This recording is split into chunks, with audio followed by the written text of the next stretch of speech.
అందరికీ హ్యాపీ దసరా అండి.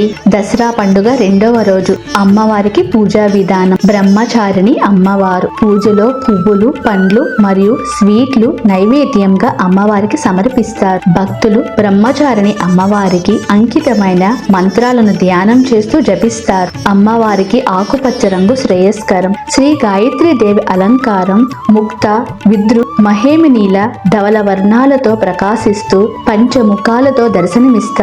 సంధ్యావందనం ఆది దేవత. గాయత్రి మంత్రం రెండు రకాలు. ఒకటి లఘు గాయత్రి మంత్రం, రెండవది బృహ గాయత్రి మంత్రం. ప్రతిరోజు త్రిసంధ్యా సమయంలో 1000 సార్లు గాయత్రి మంత్రాన్ని పఠిస్తే వాక్శుద్ధి కలుగుతుంది భక్తులందరికీ.